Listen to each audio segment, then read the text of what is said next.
Hey guys, welcome to this week's Digging Deeper video. Thanks for joining us. Pastor Nigel this week, of course, was preaching. It was a fantastic sermon. I think I wasn't there. No, it was a fantastic sermon. It was, yeah. It was very good. We're right in the middle of we're just coming towards the end of our series on worship that we've entitled In Spirit and in Truth.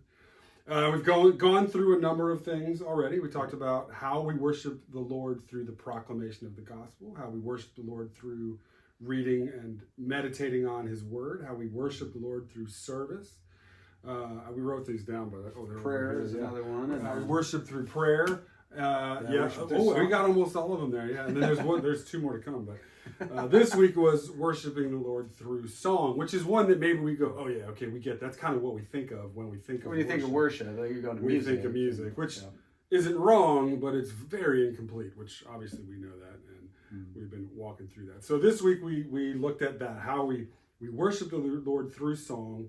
And there's a lot of things that tie to that, and it's all throughout Scripture. Such a great message. So one of the passages that Nigel looked at this week was Hebrews 13:15. Yeah. And it says this: through Jesus, therefore, let us continually offer to God a sacrifice of praise, the fruit of lips that confess his name. I got the NIV. Yeah. The last part there says the fruit of lips that confess his name. And this all ties to... it ties to a lot of the things we've been talking about. Prayer is involved in that. Proclamation is involved with that. But singing and worshiping the Lord through that. And you can look at that as individual. Like some of us worship the Lord through singing while we're by ourselves. That's everybody's favorite time for me to do it. I'm picturing. Really good. Please do it by yourself, Kyle. And then, of course, on Sunday, it's a large part of our time together corporately as we sing unto the Lord. And that's part of that is a prayer. All of that, if it's done right, is prayer. But it's corporately proclaiming to the Lord through song how great he is, what is true about him, and we're repeating those things back. So that's kind of where, in a nutshell, we came from and where we went this week. So what we thought we would do is since we can all kind of catch that, okay, I know what worship through song is, and we do that together. It's a shared experience that every week we do. We thought we'd talk about some of the things that hinder us from worshiping the Lord through singing, and then from that we can find some application of some of the very things that Nigel was talking about. Yeah, we absolutely can, because worship is so wide. It encompasses our lives. And so anything and everything that we do can and ought to be worshipful. And so talking about things that will get in the way of those things we'll start to open up some different avenues. All right, so let's start talking about some of those things. So what would be some things that would hinder us from worshiping the Lord fully? So one that comes to mind right off the bat is you're paying attention to everybody else and how they're looking at you and how you may come across and all of those things. It's a part of what's happening. Like God has designed us to worship corporately together. And so there's all those eyeballs that are there. Yeah. And it's tempting to be thinking about everybody else. Where is that coming from? What are we thinking about when... Yeah, just to wholeheartedly agree with you on that. I used to sit in the back of the church because then I was less distracted from all those things. I wasn't worried about people looking at me. And I don't really have trouble looking at other people and being distracted by them. I know some people do, and that's why they sit up front. But I would sit in the back so that nobody would look at me. And now I sit up in the front, and like front. And it's I'm used to it now because I know you guys and this is what we do. Yeah. But there was an adjustment to be made of like, oh, I'm in the front, and meanwhile none of you are looking at me, which I appreciate. But during worship, but it's still in your head. You're like, oh, what if I do something weird? What if I do something wrong? Or what if I look goofy? It still kind of encroaches there, and so we have to intentionally push that aside. What was the exact question? I was having to agree with you there. Yeah, because he's so true. The question was, I don't know what the question was exactly, but the idea was... Why do we do that? Why? Why are you so stupid, Kyle? That's what you're asking. Got it. You got it. You just asked much nicer than that. Yeah.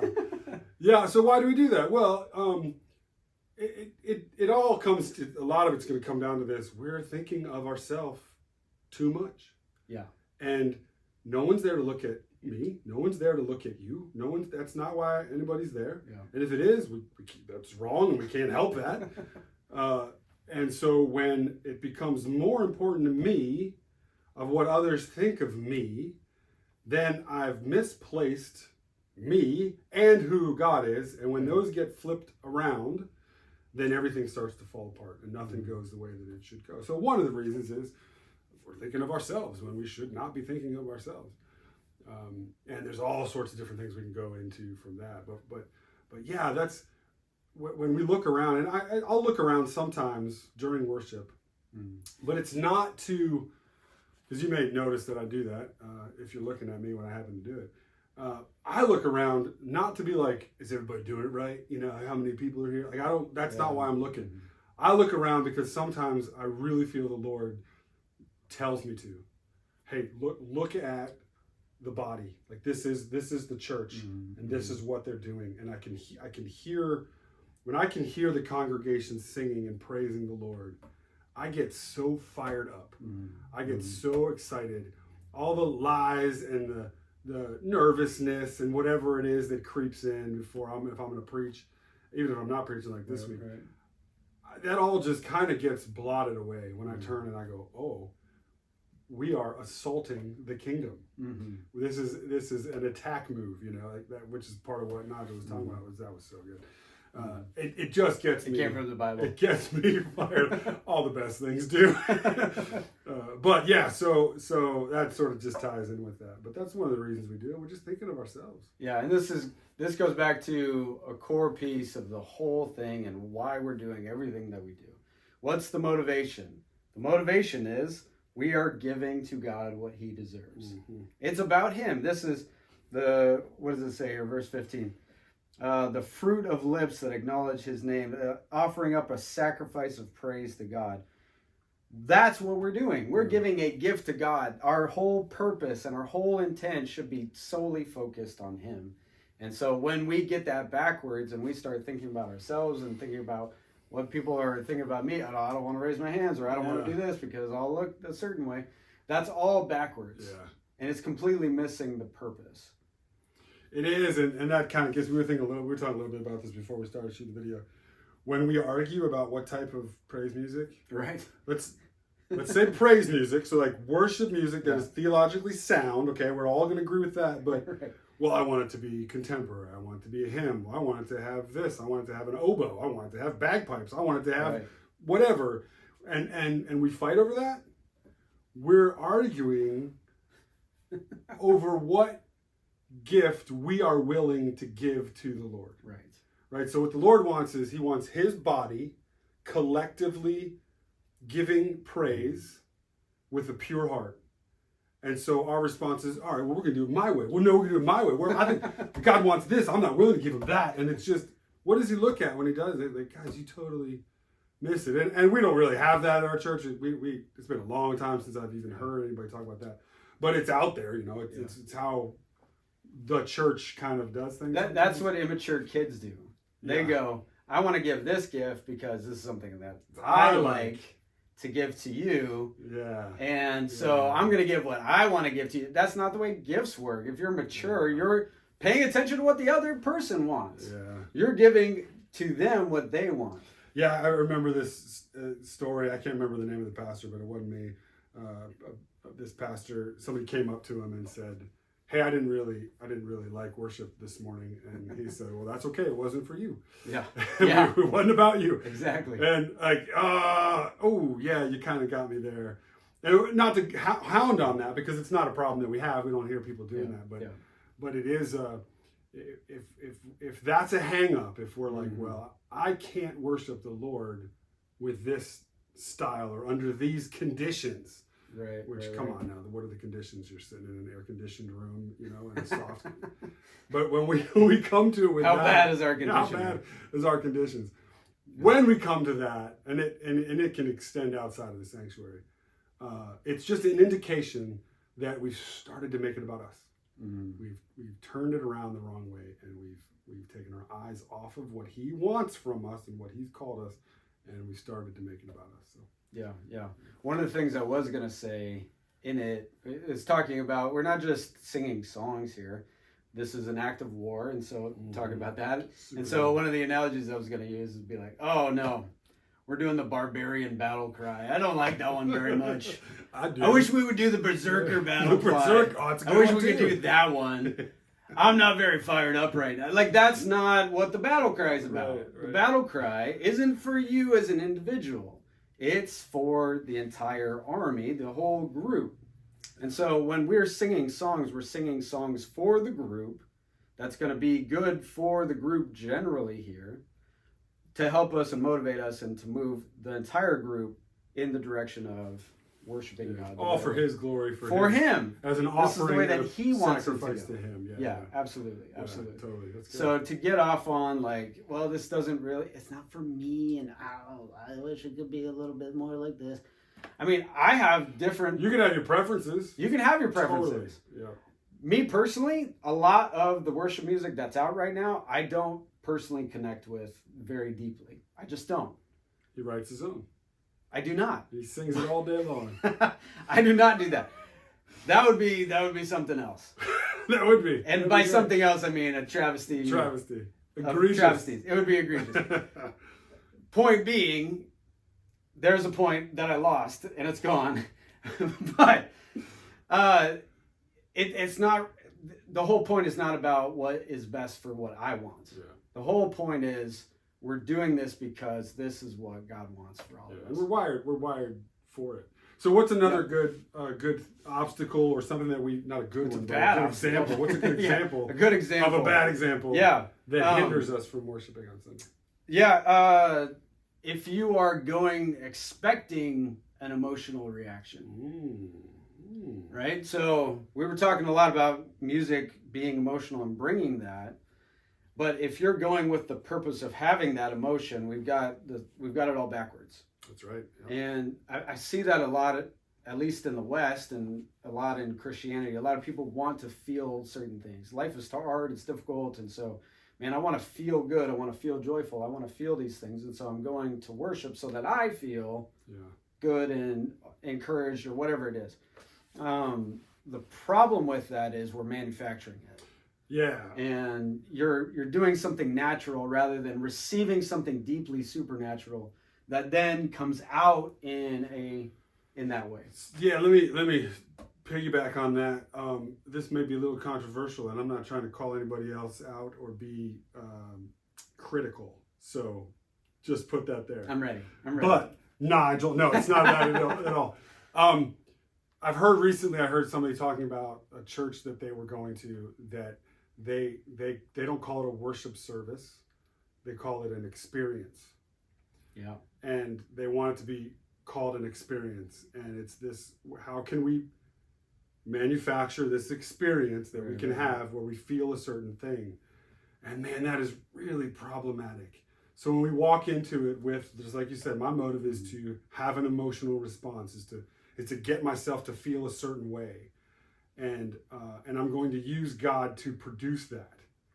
And if I can manufacture an environment, we're walking in weird places there. If I can manufacture an environment to where I can have this emotional experience. There's the lights. Now music, here's a certain chord at this time. And that's worship.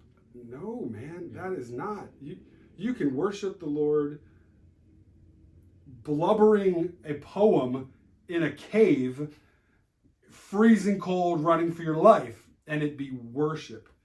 And so when we try to create an environment to where it brings an experience, and it's almost like we got to be careful not to manipulate God, or attempt to, because we can't actually do it. Attempt to manipulate God in order for Him to give us what we want, because then the offering of praise that we have come to give to Him becomes us coming to Him going, what do you have for me? Right. What emotional high can you give me? Yeah. You receiving is the end. Not good. Yeah. You receiving, that's the end. That's the goal. That's what that is. An experience that I have, that I feel subjectively. That's the goal. That's not what worship is. Right, but on the other side of it, if we come in humbly, we come in with our expectations being, I'm here to worship. I'm here to offer praise to Him. I'm here vulnerably, humbly, Right. and collectively as a body, we're going to do that, then he's going to show up. And that could look like any number of different things. Sometimes it could be emotional. Yeah. Sometimes it could be exciting. Sometimes it could be heavy. Sometimes it could be convicting. He's going to Sometimes it's silent. Sometimes there's times where I'm giving and I'm giving and I'm giving and I don't feel anything. Yep. But it was coming from the right place and it was going to God. It was a gift and to it him. honors him. Absolutely. And yeah. So when we come in expecting this certain thing, or I left and I didn't feel warm and fuzzy, or I didn't, that's an indicator that we came at it with the wrong motives. But oftentimes, he brings that joy. Even in the midst of difficulty and sorrow. The goal is relationship. Yeah. And because he's good and because he's loving, we often receive back love from him, right? And so that's awesome. But it's really twisted if you are giving something so that you receive love. Yeah. Like that's a dangerous, twisted area to be. Yeah, and it also kind of ties to the next step from that is it's almost like we go, okay, Lord, I'm gonna worship you, but I'm expecting this from you when I do it, and if I don't get that, I don't really mean it. Yeah. Until you can't worship the Lord and not mean it. You can worship the Lord and be sad. You can worship the Lord and be broken. You can worship the Lord and feel defeated. You're not defeated, but you can feel that. But you can't worship the Lord in rebellion, and you can't worship the Lord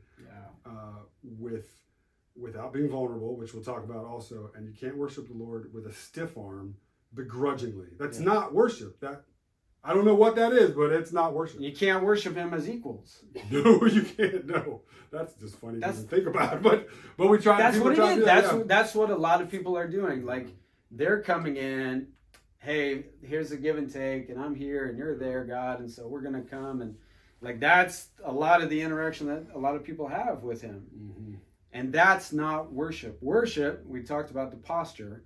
You're low, you're humble, you're below him. He's exalted, he's up there, and so if you start to get that off, things go awry really fast. Yeah. So another thing that hinders us, which Nigel spoke a lot about on Sunday, and I want to explore a little bit more, is this idea of lack of vulnerability, a fear of being vulnerable when we come in. So I'm going to let Nigel talk about that one, and I'll just go over here. And I'll go not be vulnerable in front of everybody. What? No, I'm busy. I got stuff to do. I'm just going to watch you do it. Yeah, this is... As I was going through the process for the sermon, this one hit home so much. And this can go really from a low level of like you're walking into service, you're just too cool for everything that's happening, and you don't want to be vulnerable on that level, to I've been hurt deeply and I don't want to be hurt anymore, so I'm closing off and not being vulnerable. I was talking with Janine and Justin, and that was one of the things that they really wanted us to hit in the sermon was it's so important for there to be vulnerability in the worship. Otherwise it doesn't work. And I was like, man, that's really, really good. So that one came from them. But the more I got thinking about it, the deeper that one went is if you love me, you will obey my commands. And his greatest command is to love him. So love is at the core of that, and you just simply can't have love if you're closed off, if you're not vulnerable. And so the deeper I've been going on that, the more it comes back to being vulnerable. Trust, faith, surrender, all of those things require us to abandon every defense and everything that we're holding and every piece of control and giving it over to another. And what a gift to do, to give that to somebody else, especially to God who deserves it, to give over control and say, I trust you and I want you to have all of that. Yeah, and this might be the key thing that we would want you to take away from this video in that vulnerability piece. What are some things that keep us from being vulnerable? We can't be, if we're honest with ourselves, you can't pretend that you are never hesitant to be vulnerable. And even with the Lord, like maybe you're an alien or something, but it just resonates too much. It doesn't mean all the time. It doesn't mean you still struggle with it daily. That's what I'm saying. But sometime in your life, you go, oh, yeah, okay. What are some of the things that keep us from being willing to be vulnerable to the Lord? And this is where it gets real right here. So I'll go first. No, Hi, my name is Kyle. So one thing that could keep you, or does keep us from being vulnerable to the Lord, is if we've had expectations on the Lord that were not fair, not realistic, and not what He's promised us, and He did not come through on those expectations that He did not that He didn't give us, and He didn't promise us, and He didn't tell us to do, then we start to build up a wall. Well, last time I prayed, He didn't answer my prayer. Or last time I asked Him to heal this person, it didn't work. Or last time I asked Him to give me this thing, He didn't give it to me. Whatever it would be, I can't imagine He wouldn't want me to have that good thing. And how could a good God not agree with me on everything? That's what it is. And so I'm now going to protect myself from this God who didn't do what I wanted because it hurt. And we operate too much in the realm of comfort at all costs, and we can't do that. So that's just one thing that we put in between us and the Lord and prevents us from being vulnerable. Yeah, one very similar to that I experienced for a long time was, if I control it, then I can keep it good, and I can bring good things, and I can meet what I want to have, and I know what's best is what it comes down to. And so I know how this should go. And so I'm going to plan out all these different things. I had a long period in my life where this manifested itself in how I interacted with other people. And so I thought in high school, college, like, man, I'm giving out a whole lot. I'm serving people. I'm doing what I'm supposed to do. And it took something drastic for me to realize, wait. I'm just giving, but I'm terrified of being hurt from other people. And I'm terrified of being close to other people. I'm terrified of them having any impact on me. And I'm terrified of me going and being affected by them and following them and then ending up somewhere where I don't want to go. And so I shut things off. Yeah. And let me tell you, like, there's some big things that people can look at and go, oh yeah, that's going to lead to some problems. That was one that was sneaky because it looked good. It looked like, oh yeah, you're able to give a lot. You're talking about building up walls between you and other people. Right. Yeah. Now here's where that was actually coming from. Yeah. I built up walls with other people because I actually didn't trust God. I didn't trust Him to give me. I've never done. Yeah.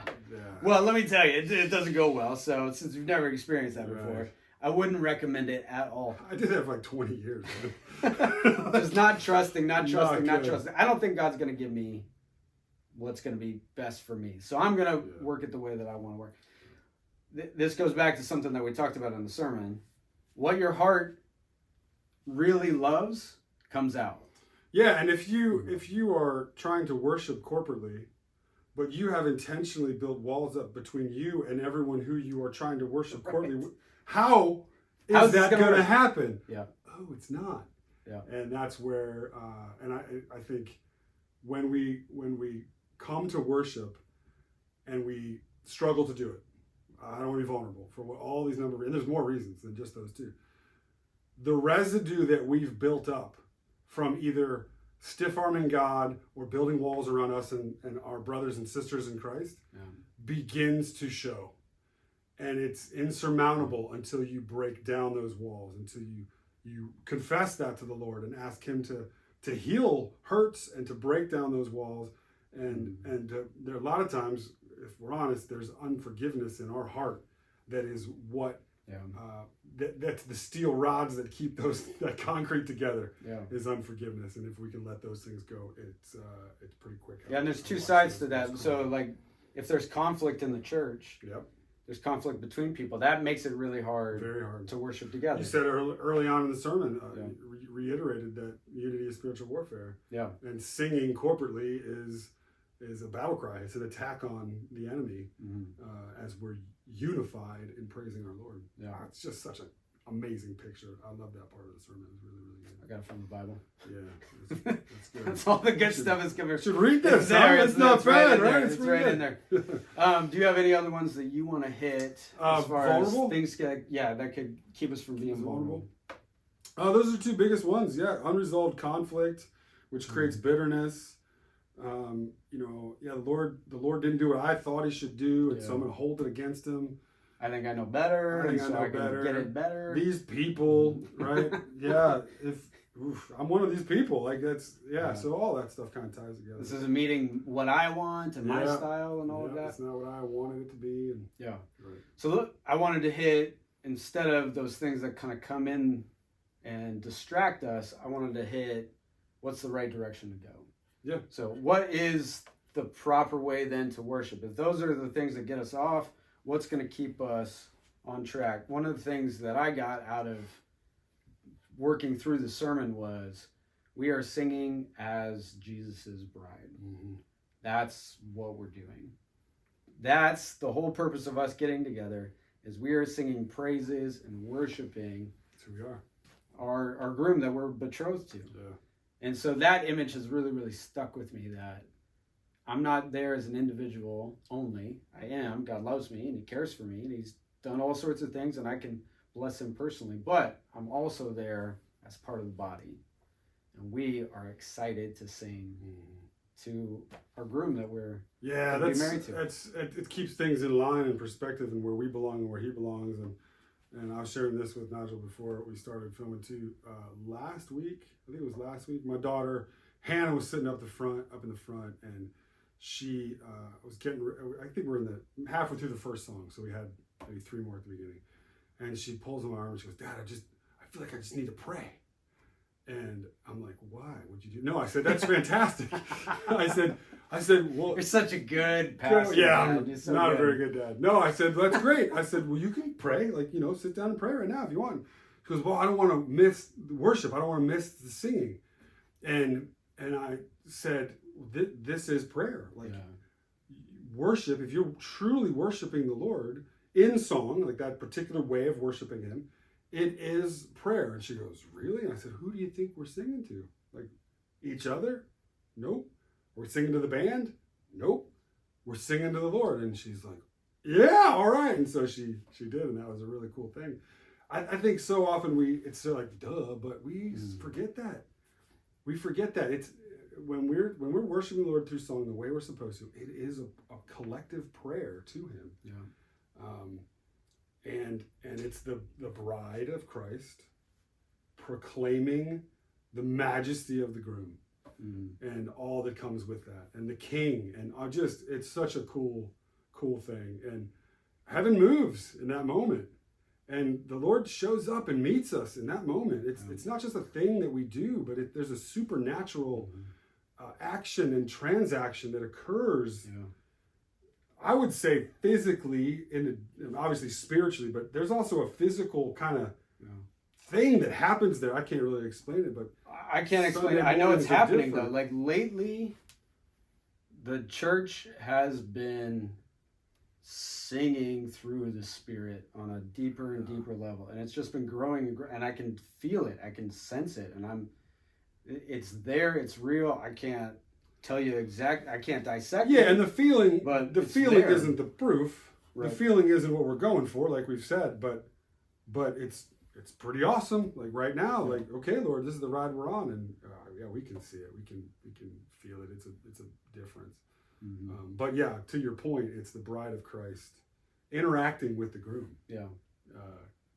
Collectively as the bride of Christ, and it's really, really cool. Yeah. So if we think highly of Christ, if we think highly of our groom, then we're gonna sing. We're gonna sing well. We're gonna sing full-hearted. We're gonna be very vulnerable in that process, and it's gonna come out that way. And so, one of the things I thought about in that analogy is like when Amy and I got married, she got herself ready for the wedding, and she put everything in order, make it look good so that it's pleasing. Mm-hmm. And so when I think about the church doing the same thing, You know, you don't want the eyebrow to just be kind of all over the place. You want everything to be in order. And so if I'm out of order, if I'm out of line, I'm not being pleasing in the way that if I'm caring about myself, if I'm being distracted, if I'm causing conflict with somebody else in the church, like I'm getting out of order.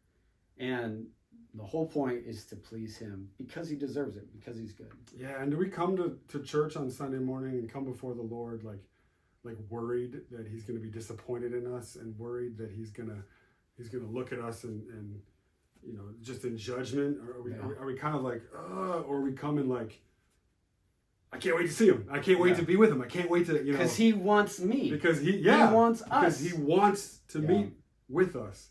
And that doesn't mean we don't meet him throughout the week. Of course we do. We need to, but as a body, collectively, coming before the Lord and the group. Oh, it's just that's another one that can get in the way. If you don't believe that he loves you, if you don't believe that he wants you, that'll get in the way.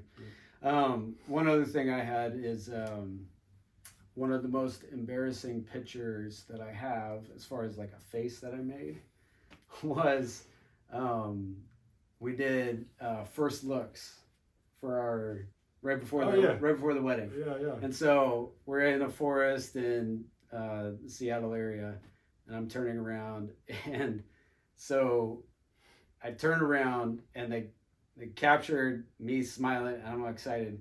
And then we've got this one picture where I'm like, what were you like? Yeah, I was like that, and it's like it's so completely vulnerable and so open that I'm so excited to see Amy. I'm going to get married to her and the whole thing. And there's a whole story that we have about us getting to that point, and all of that just came out.